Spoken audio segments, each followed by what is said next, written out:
initiative focused on economic empowerment for women in developing countries. To build on, thank you. To build on our incredible economic success, one priority is paramount: reversing decades of calamitous trade policies. So bad. We are now making it clear to China that after years of targeting our industries and stealing our intellectual property, the theft of American jobs and wealth has come to an end.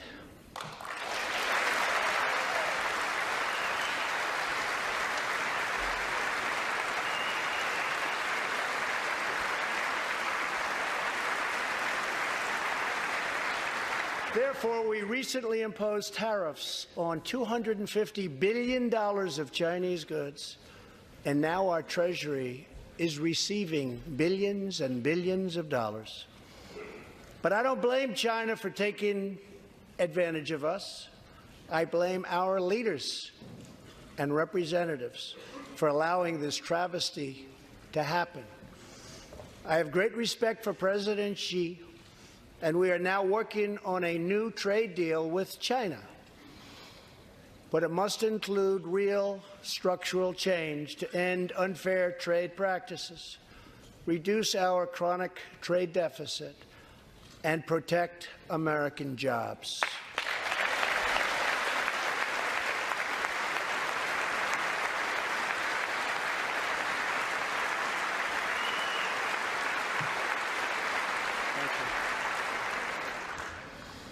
Another historic trade blunder was the catastrophe known as NAFTA. I have met the men and women of Michigan, Ohio, Pennsylvania, Indiana, New Hampshire, and many other states whose dreams were shattered by the signing of NAFTA. For years, politicians promised them they would renegotiate for a better deal, but no one ever tried until now. Our new U.S.-Mexico-Canada agreement, the USMCA, will replace NAFTA and deliver for American workers like they haven't had delivered to for a long time. I hope you can pass the USMCA into law so that we can bring back our manufacturing jobs in even greater numbers, expand American agriculture, protect intellectual property, and ensure that more cars are proudly stamped with our 4 beautiful words, made in the USA.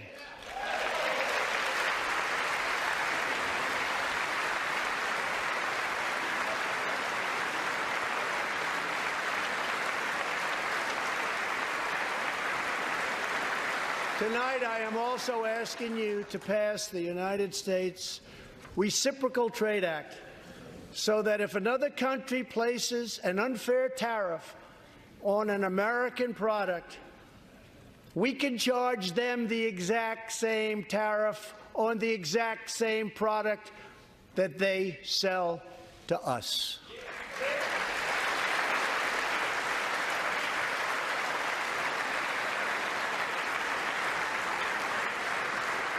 Both parties should be able to unite for a great rebuilding of America's crumbling infrastructure.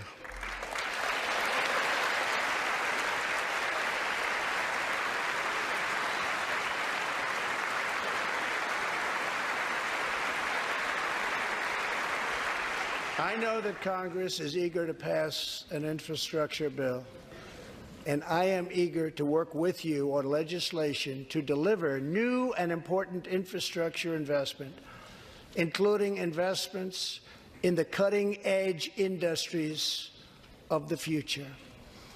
This is not an option. This is a necessity. The next major priority for me and for all of us should be to lower the cost of health care and prescription drugs, and to protect patients with pre-existing conditions.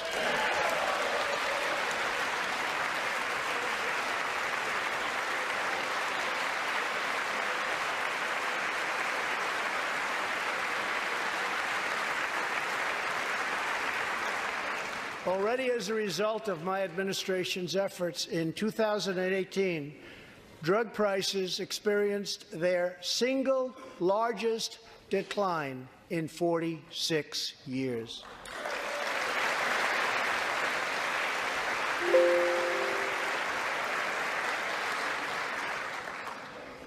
But we must do more. It's unacceptable that Americans pay vastly more than people in other countries for the exact same drugs, often made in the exact same place. This is wrong, this is unfair, and together we will stop it, and we'll stop it fast.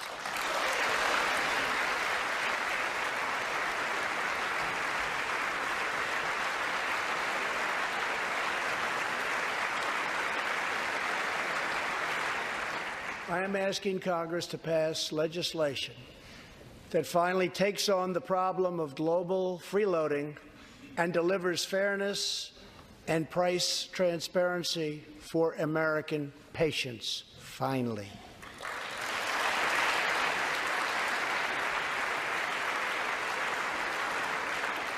We should also require drug companies, insurance companies, and hospitals to disclose real prices to foster competition and bring costs way down.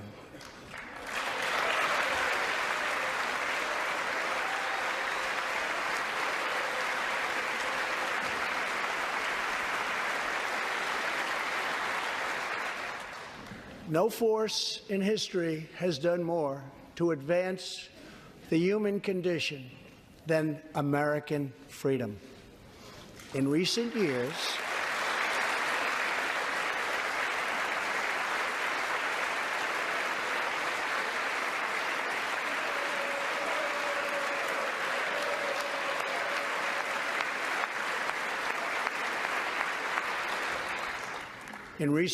we have made remarkable progress in the fight against HIV and AIDS. Scientific breakthroughs have brought a once distant dream within reach. My budget will ask Democrats and Republicans to make the needed commitment to eliminate the HIV epidemic in the United States within 10 years. We have made incredible strides, incredible.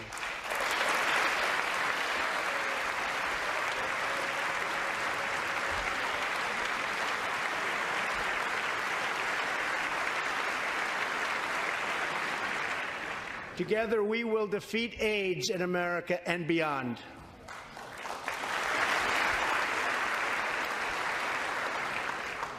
Tonight, I am also asking you to join me in another fight that all Americans can get behind, the fight against childhood cancer.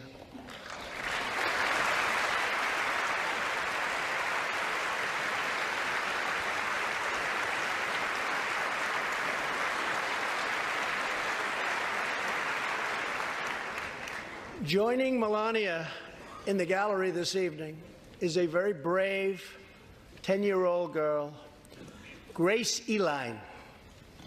Every birthday,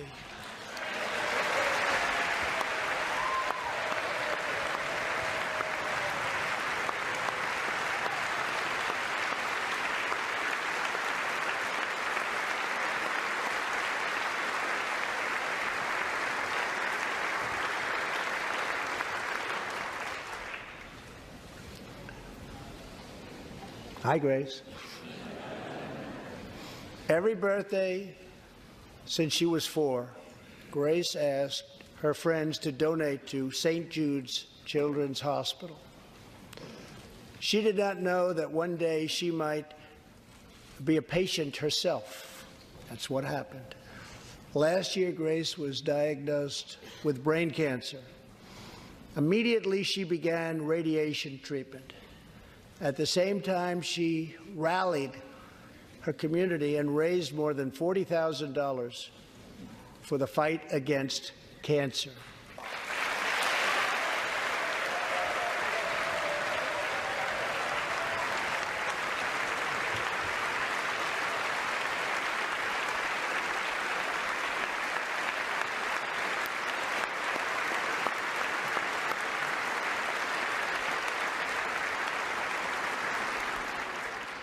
When Grace completed treatment last fall, her doctors and nurses cheered. They loved her. They still love her.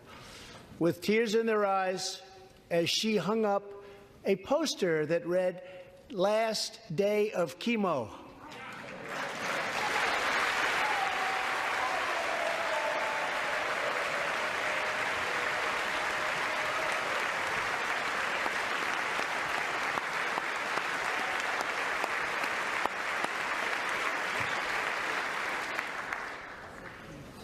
Thank you very much, Grace. You are a great inspiration to everyone in this room. Thank you very much.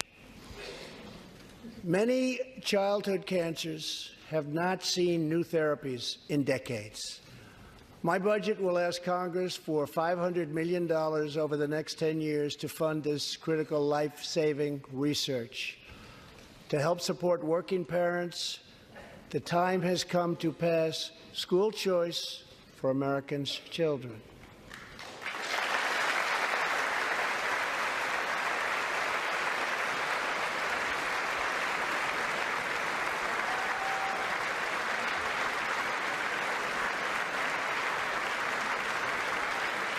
I am also proud to be the first president to include in my budget a plan for nationwide paid family leave so that every new parent has the chance to bond with their newborn child.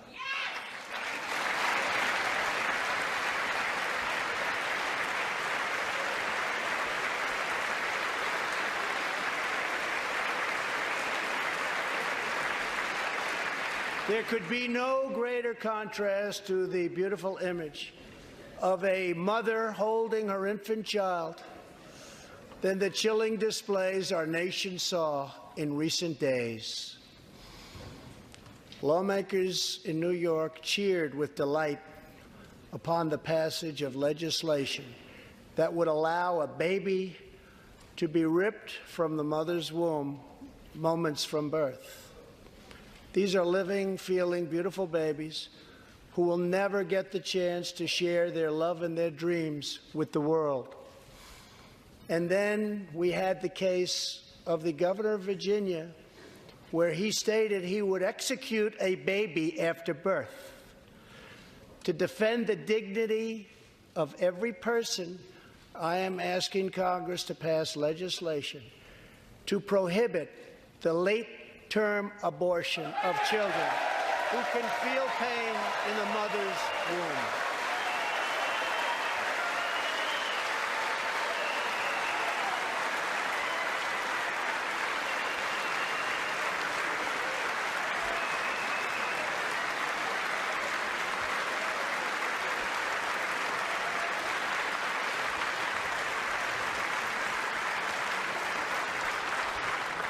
Let us work together to build a culture that cherishes innocent life.